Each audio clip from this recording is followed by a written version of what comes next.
Queridos amigos e amigas do Paz e Bem, estamos hoje no programa Paisagens 9, nesta terça-feira da manhã, e que eu dei como título Instantâneos sobre as Epifanias de Clarice Lispector.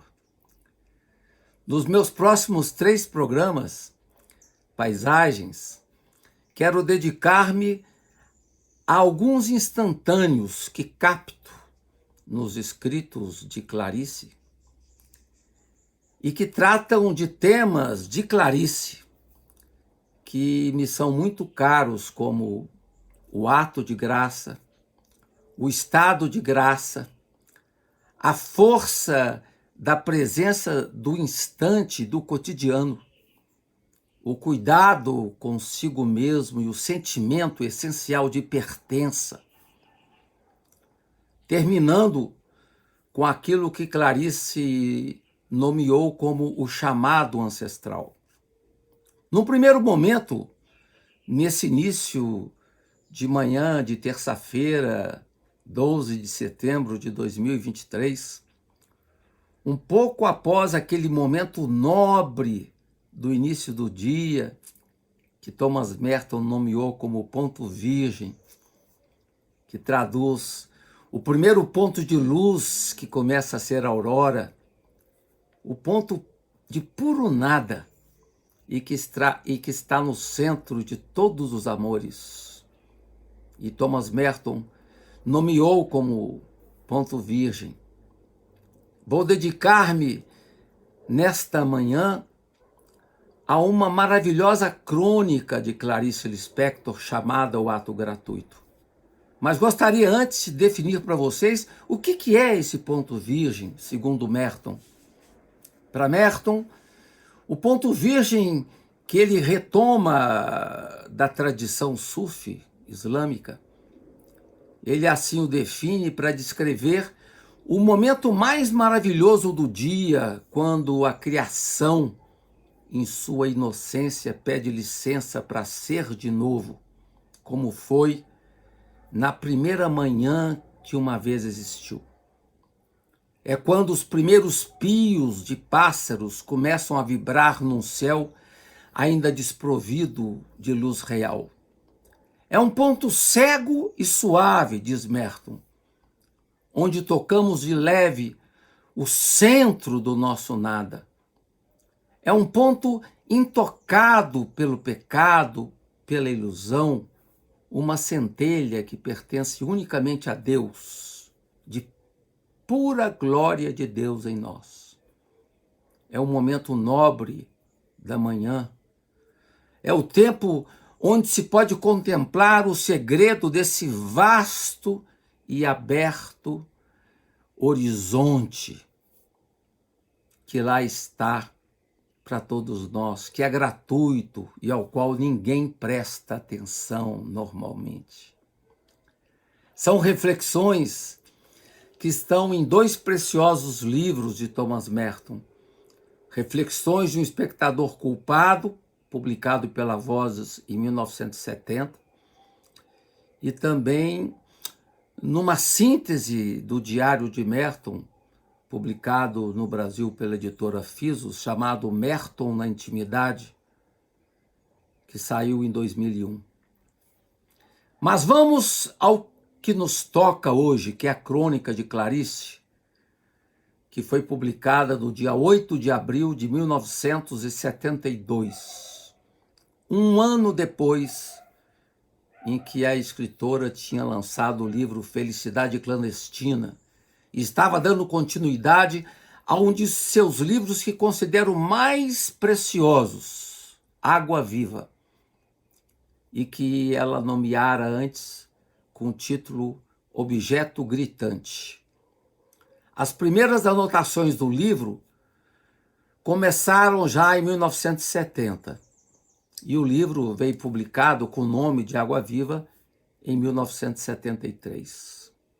Clarice considerava esse livro como um livro-carta, mais ainda, um livro-música, uma sinfonia. Na crônica que vamos trabalhar agora, O Ato Gratuito, Clarice começa falando que muitas vezes na sua vida o que a salvou foi improvisar um ato gratuito. Se esse ato tem causas, elas são desconhecidas. E se tem consequências, são imprevisíveis. O ato gratuito é o oposto da luta pela vida e na vida. É o oposto da nossa corrida frenética pelo dinheiro, pelo trabalho, pelo amor, pelos prazeres, pelos táxis e ônibus, por toda a nossa vida diária, cotidiana.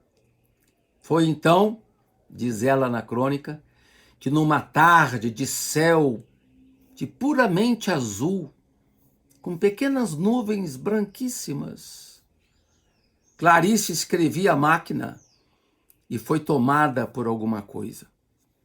Era o sentimento de um cansaço, de um profundo cansaço da luta. Estava exausta de morar no apartamento, estava exausta de tirar ideias de si mesma, exausta do barulho da máquina em que escrevia. E percebeu que estava sedenta. Uma sede de liberdade que a despertou era uma sede estranha, profunda, que surgiu assim, sem mais, e que a perturbou. Ela sublinha que precisava urgentemente de um ato de liberdade, de um ato que é por si só, um ato que pudesse manifestar fora dela o que ela secretamente era. Deixou-se guiar por sua sede. O relógio marcava ali por volta de 2 horas de uma tarde de verão. Ela interrompeu seu trabalho, trocou rapidamente de roupa, desceu do apartamento e pediu um táxi. E disse ao motorista: "Vamos ao Jardim Botânico." E o motorista perguntou a ela: "Que rua?" E Clarice, olhando para o motorista, respondeu: "O senhor não está entendendo? Não quero ir ao bairro, mas sim ao jardim do bairro." Ele, o motorista, olhou-a com atenção. Ela, então, ávida de liberdade, abriu as janelas do carro, que corria muito, para deixar que aquele vento fortíssimo desalinhasse os seus cabelos, vindo de encontro ao seu rosto, gratos de olhos entrefechados de felicidade. E ela se indaga na crônica: para que ir ao Jardim Botânico? E ela responde: só para olhar, só para ver, só para sentir, só para viver. Ela desceu então do táxi, atravessou os largos portões do Jardim Botânico e logo foi acolhida por sua sombra. Disse ela, e eu cito: "Fiquei parada." Depois disse: "Lá no jardim, a vida verde era larga.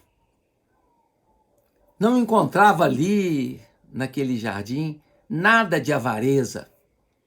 Tudo se dava por inteiro ao vento, no ar.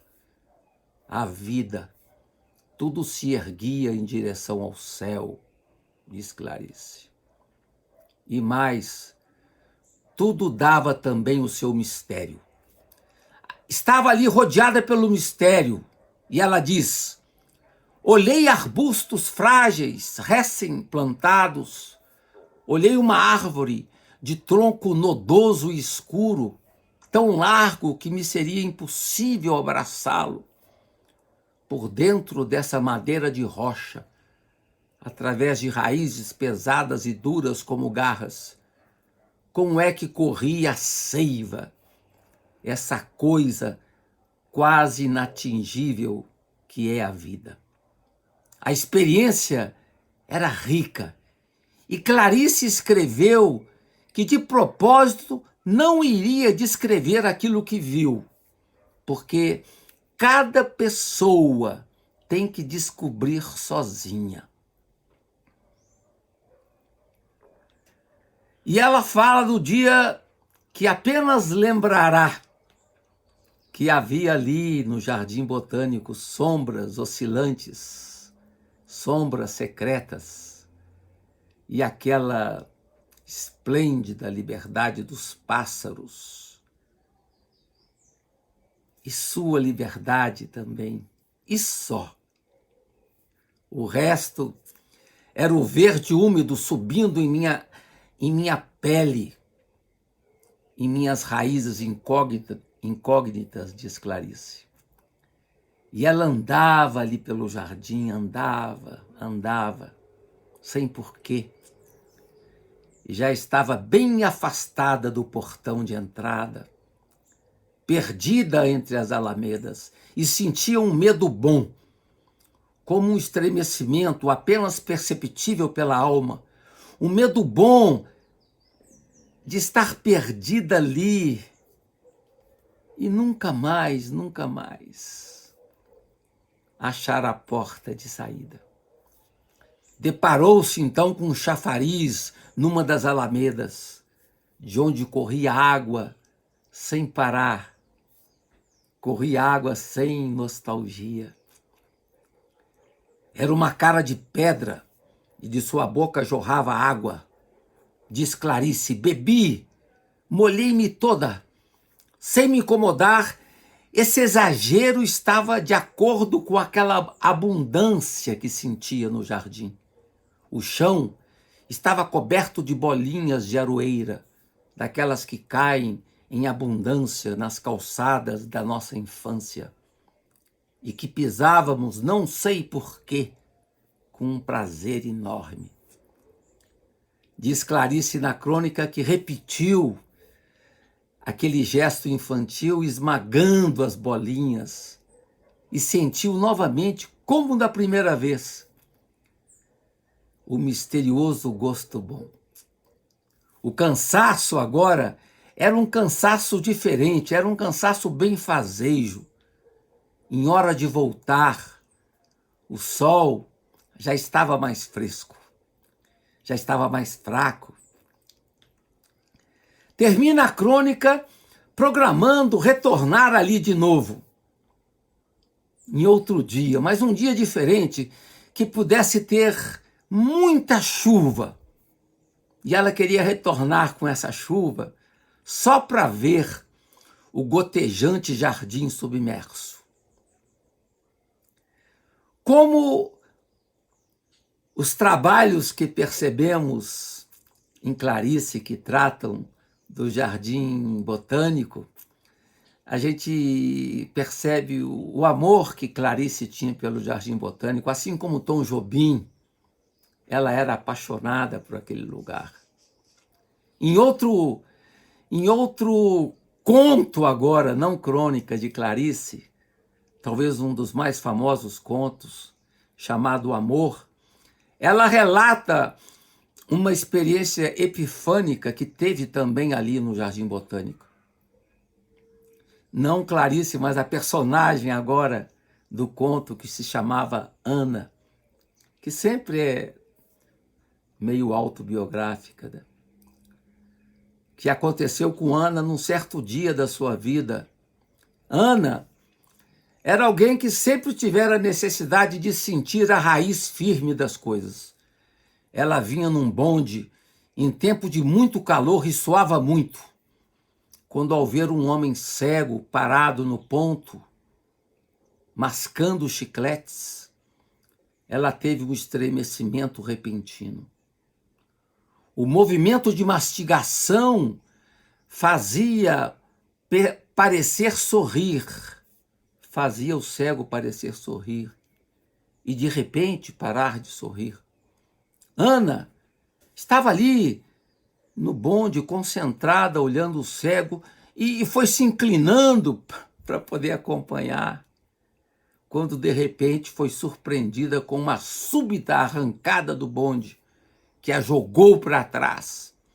e ela carregava um pesado saco de tricô, e esse saco despencou-se de seu colo e caiu no chão. Ana foi se aprumando pálida e o desarranjo manifestou-se em seu rosto. Os ovos que estavam embrulhados num papel de jornal dentro do saco se quebraram com a queda. E as gemas amareladas e viscosas pingavam entre os fios de rede do saco.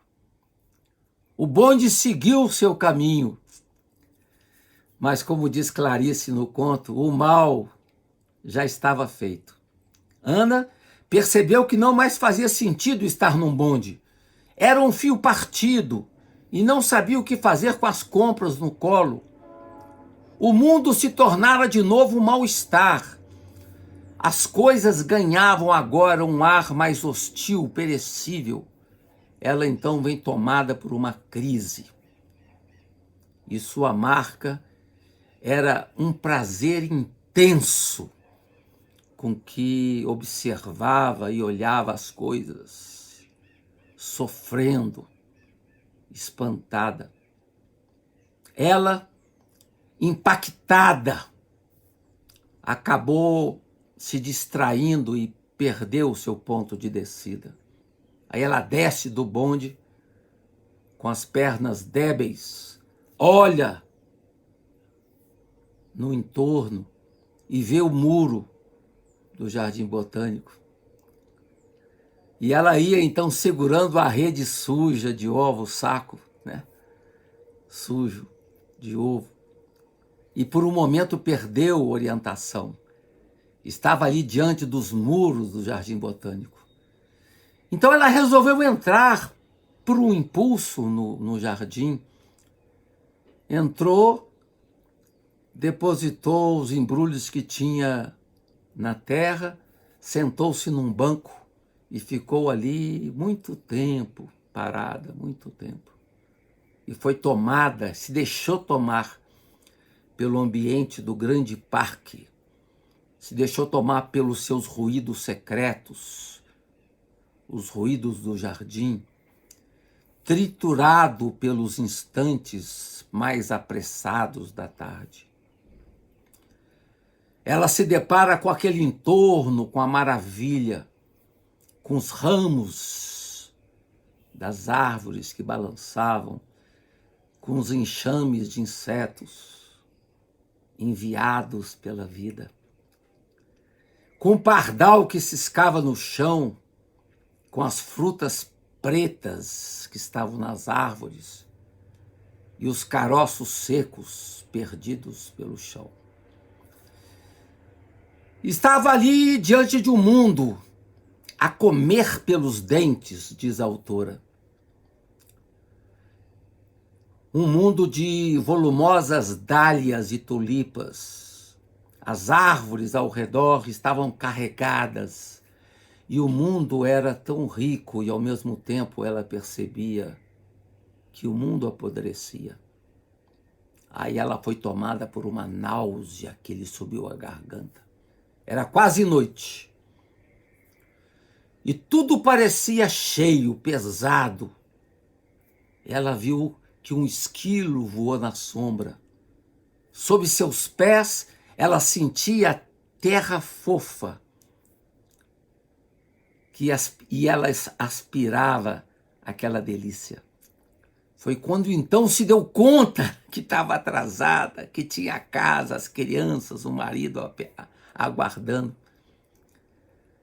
Sentiu-se culpada e voltou correndo às pressas.